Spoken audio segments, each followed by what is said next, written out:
want to get into great depth of the about this redistricting because it is a very complex issue.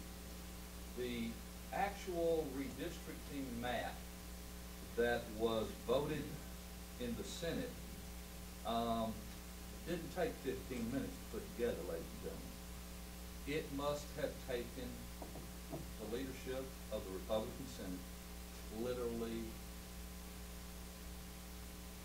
tens of hundreds of hours.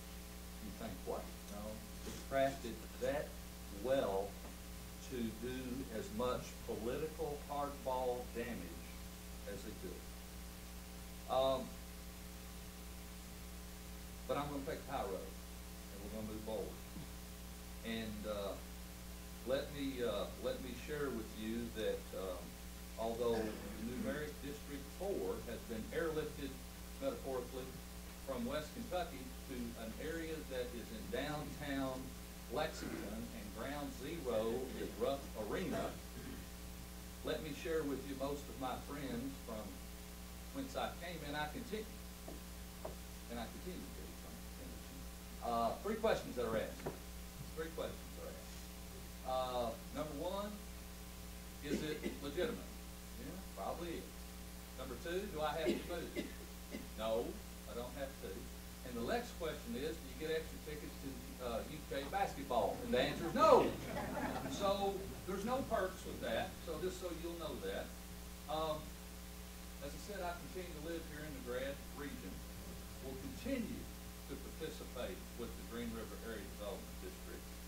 Let me share with you that, in all candor, we're fortunate out of this to bring from the pad to the GRADD Senator Jerry Rhoads, a great legislator. And so we set the record straight now. I want you to know that my sister is married to his brother, and what does that make us? Good friends. So just know that, please. Let me take just a minute to let you know that if you're not aware of this plan that took place, it literally moved 3 Democratic senators who had been in the General Assembly for some time and who had been challenged in some cases, but had always found a way to come back and serve in the General Assembly. One from the West Liberty, Moorhead area of Kentucky, one from obviously downtown Lexington, and myself from here in West Kentucky. And so all 3 of us were moved, gerrymandered. You know, we were moved all around. And I can't say that it's the wisest plan because it broke up more counties than Senator Rhoads and my Democratic plan had. That would have actually broken 1 county less. Now, I know that gets a little complicated, but we actually didn't break up as many counties. We certainly didn't put incumbents in the same district as Senator Rhoads and I are now. And, you know, it created a little contention in the Rhoads-Ridley household, as you can imagine. So, but we're going to work through that. We don't have to make any, we're working for 2 years without any problem with that. I just, you know, as I said, I'm not leaving those who sent me to Frankfurt, and I mean that. I cannot tell you that the House plan was a wonderful plan either, because they put folks together too. So, I mean, I have to bring that to the forefront. There are a lot of issues that have kind of taken a back seat because of the redistricting issue that we've been faced with in Frankfurt. That and the fact that we don't, there's no money up there, so that's thinned the crowd out considerably. The halls aren't near as crowded as they normally are when the budget situation looks a little more promising than it does currently. Without going into depth in large measure about the budget, there are a couple of areas that I think we need to discuss in some measure, and one of those is our Medicaid managed care program that we're now have brought forward and engaged in implementing, and it's got some real issues. You know, our pharmacies that are a component of this Medicaid managed care, they're in peril. Their reimbursement on their prescriptions for folks on Medicaid, they're losing money on. And they've got some real issues. And this problem needs to be addressed. It's not a foolproof solution to the Medicaid problem that we have in the state of Kentucky. As a matter of fact, we're having to add additional funding to our Medicaid component of the budget. So we continue to have real Medicaid problems, and we really continue to have some serious issues with our Medicaid managed care. And we've got to get together and get these worked out, because our local pharmacies are suffering, and they're obviously very important members of our communities, and we need to give them some relief, and we need to make that happen as quickly as we possibly can. And then another concern is the Cabinet for Health and Family Services. Our frontline social workers are really under a lot of stress these days. They're overworked. They have too many caseloads. Before they can close out a caseload, more caseloads are added to them. So we're not meeting the needs of the children, or the people, and particularly the children across the state now with the program that we have in place. We have too few people doing too many jobs. Money's not the answer. There's been some additional funding in that cabinet, but that's not going to eliminate all the problems that we're confronted with. It's a bad issue. It's a tough issue. Our cabinet, you know, it's kind of taken the posture of circling the wagons. Hasn't been real open. The members of the General Assembly and those folks that are out there on the front lines doing the work, we need to address this. We've got some issues with our Cabinet for Health and Family Services. It's critical. It's a critical issue, and we're going to have to, you know, we're going to have to resolve those things that are going on. Those are two important issues that haven't gotten a lot of attention because of some of the other things that are going on in Frankfort. Obviously, legislation is kind of trickling in, and that's a result of the filing date. It doesn't really ramp up until the filing date has come and gone. Over on the Senate side, I mentioned it earlier this morning that we've only passed 6 bills so far, which in my opinion is a good thing for you folks and everybody else across the Commonwealth. At that rate, we've been there 2 weeks, 3 a week, 35, 36 bills that we would pass out of the Senate. That's right, that encumbers you folks with less government, and I think that's a good thing. So, but that'll ramp up, obviously, as time goes along. I'm the primary sponsor of 2 bills in particular. I'm co-sponsor of several, as are all the other gentlemen on the panel this morning, but the 2 that I'm the primary sponsor of, one is a debt ceiling bill that restricts our general fund debt at 6% of our general fund revenues. That's a number that is key in dealing with bond rating agencies. We're over that now. Our bonded indebtedness continues to escalate. We need a limit on our credit card. We need a stopping point. We can't continue in that vein. Over the last 4 bienniums, we've been at near record levels of debt. So we need to rein that in. I think this is a structural safeguard. I think this is a built-in discipline. I think it's something that people are looking for us to have all the built-in disciplines and safeguards that we can possibly have when we're dealing with taxpayers' dollars, because, you know, that's our primary responsibility as elected officials, is to be good stewards of the taxpayers' dollars, and I think this helps to provide for that. And then another bill that I'm the primary sponsor of is the ultrasound legislation for those ladies that are about to engage in an abortion procedure. So those are 2 things that I'm working on, along with a lot of others. Very happy to be here this morning, and again, I want to say a special hello to my folks in Ohio County. Thank you all very much. We haven't really talked too much about the budget because it's sort of been overshadowed by this redistricting. But we've got some really important things that we need to do up there in Frankfort, not the least of which is the budget. The House has started the hearings, and I think we'll hear from some of our House members about that. We're in sort of a dire situation now. I know a lot of you are concerned about how the budget would impact our aging services.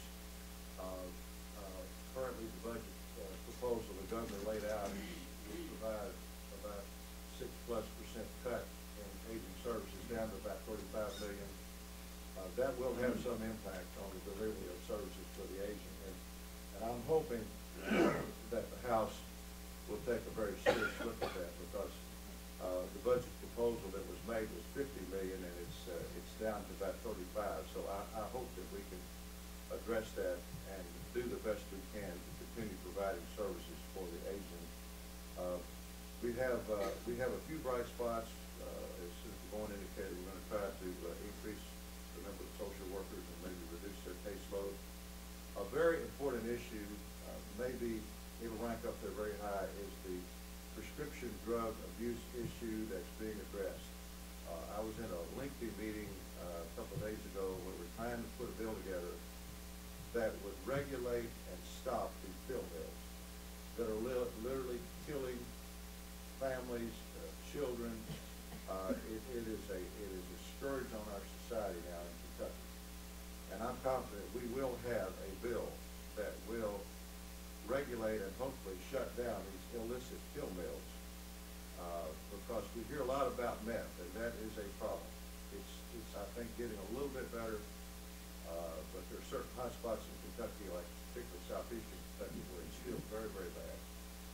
But we're seeing a spread now with maybe the curtailment of the shipment of prescription drugs from Florida. We're seeing a proliferation of pill mills and allergy clinics and things like that in Kentucky. I think we'll pass a bill that will rein them in, will require that they be owned by doctors or hospitals and not just by entrepreneurs who have evil motives, because it's killing us. So another issue that will still be debated is the issue of prescription drugs, whether we make pseudoephedrine a prescription drug or not. That would be common products such as Allegra or Sudafed and some of these. There's a split on that.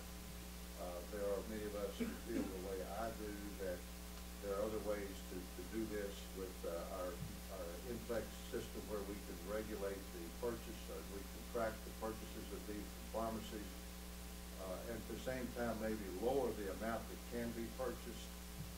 So we're looking at that, and hopefully we'll come up with a bill that will address that problem.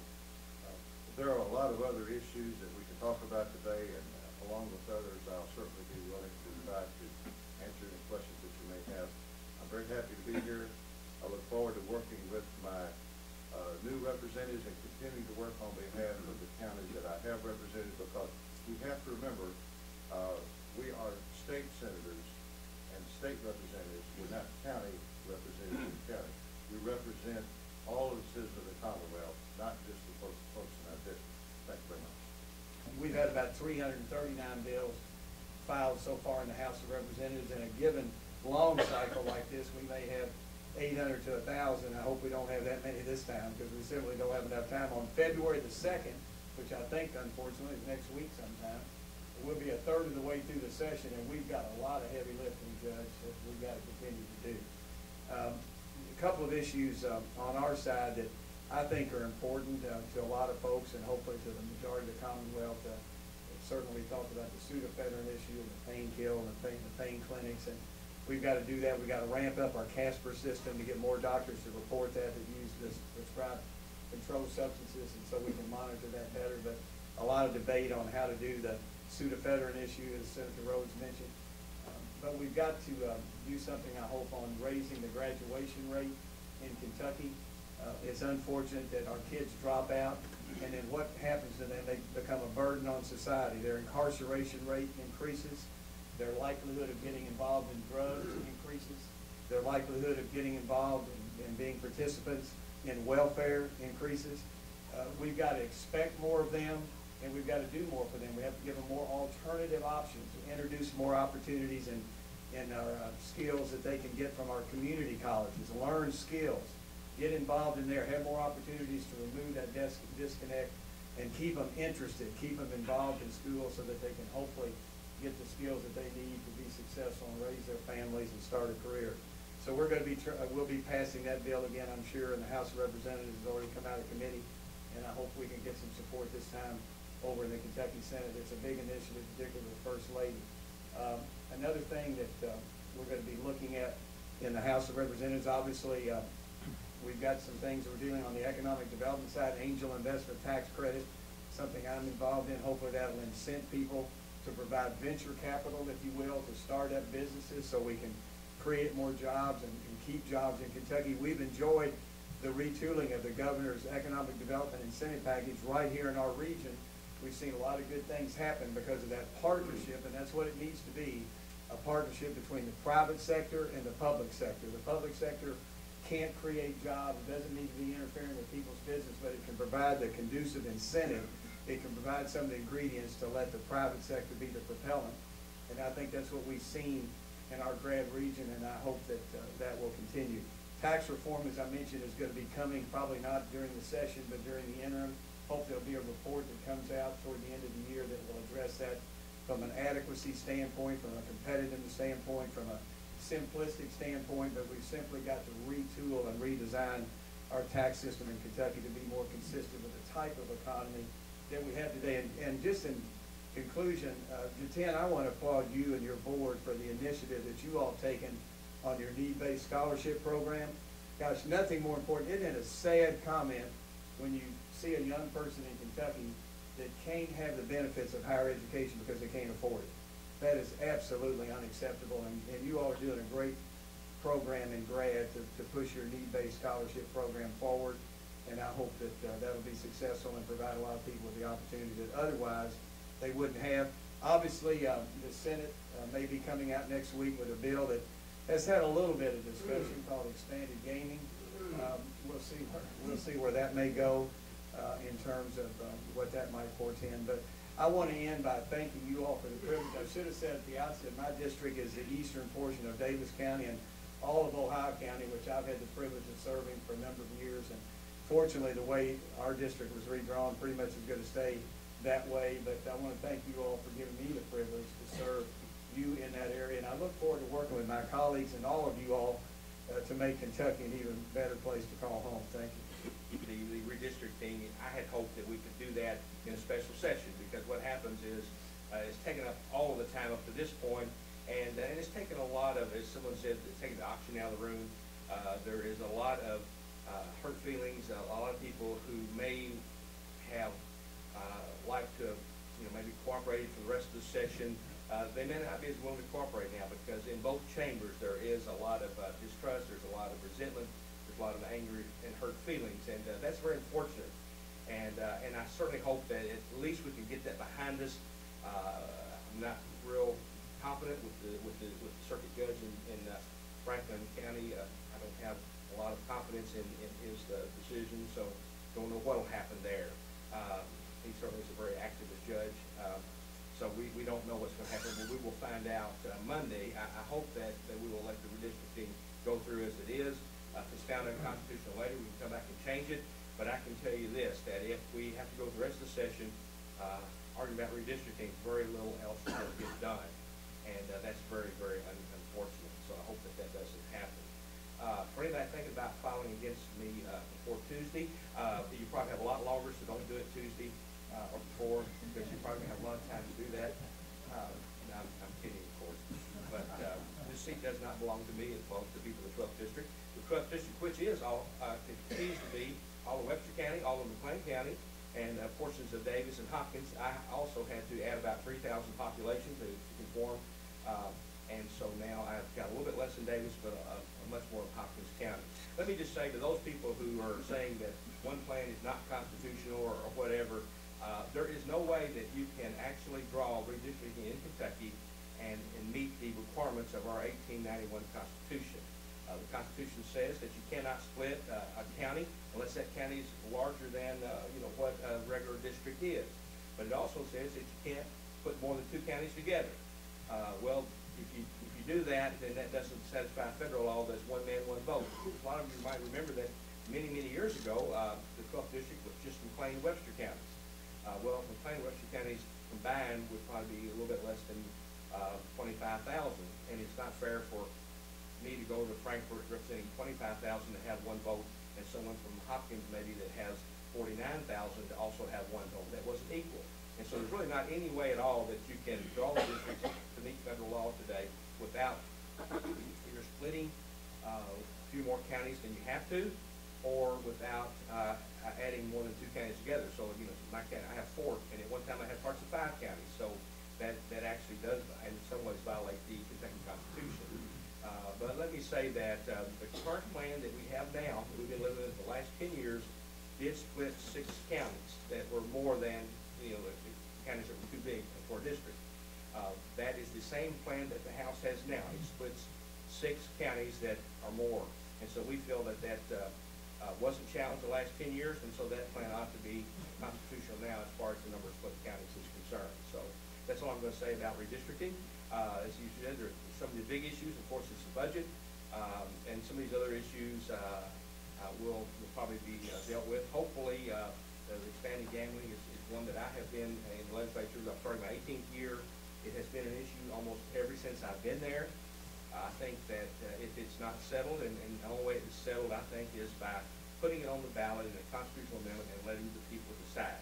And if it's not done, then it will continue to be an issue next year and the year after, and until that's finally settled. So I'm hopeful that we'll finally do that and let you decide. I think that's where our representative democracy should work, and I hope that will happen. I haven't really sponsored many bills this session. I am going to drop one next week that refers to mine safety, and we're actually making some changes to the drug testing laws there, some things that really needs to be done. Other than that, I did co-sponsor a bill that actually would require people on public assistance and receiving welfare to be able to submit to drug testing, just like many of you do. I know when I worked for a life insurance company, I went in one day and they said, okay, here, you got to go here and take care of this, and it was a drug test. Now, that probably won't go anywhere in the House, because there are some people that think that somehow you're punishing kids. But as I try to tell those folks that if mom and dad are on drugs and have substance abuse problems, the children are not getting the money anyway. It doesn't mean that we cut people off, but we try to get some help to those folks out there so those families aren't dysfunctional and that kids continue to suffer because mom and dad have substance abuse problems that are much more, they're worried more about than raising their children and giving the children the things that they need. So again, I'll be happy to answer any questions a little bit later, and it is a pleasure to represent you in Frankfurt. Thank you. Certain catchphrases that irritate me, and you'll have to forgive me, but one of the phrases that irritates me is I keep hearing the thing, less government.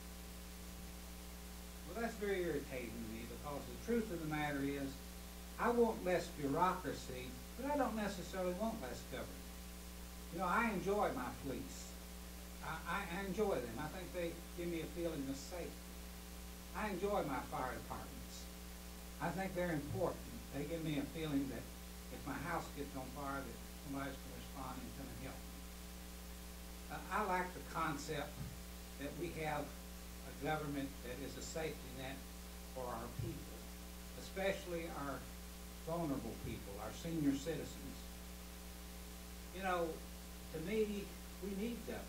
That's the reason why we have these elected officials here, because they represent an important arm that basically, hopefully, performs necessary functions. Now, do we have a bloated bureaucracy? Well, of course we do. And part of that has to do with our aging process. Would I like to see that streamlined? Absolutely. And we need to do this.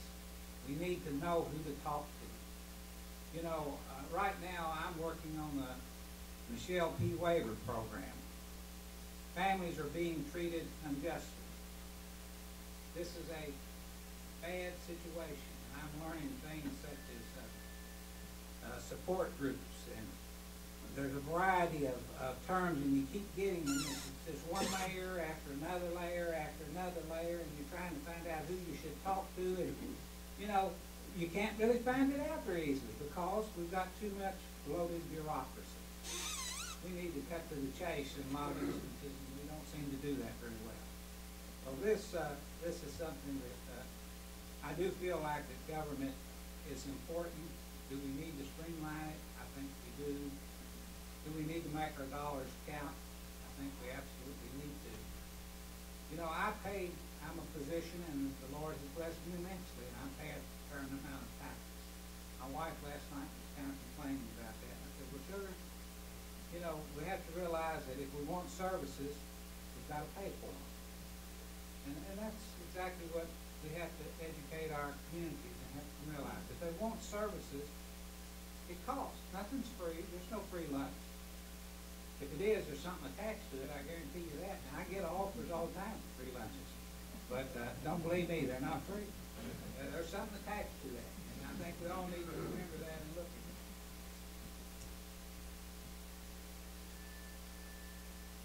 The Medicaid program is going to present a challenge. You know, our pharmacies are, our small pharmacies, our pharmacies are being treated unfairly. And we can't afford to lose the pharmacies in our communities throughout the Commonwealth. And we've got to address that issue. That's an important issue. Our home health agencies are being treated unfairly.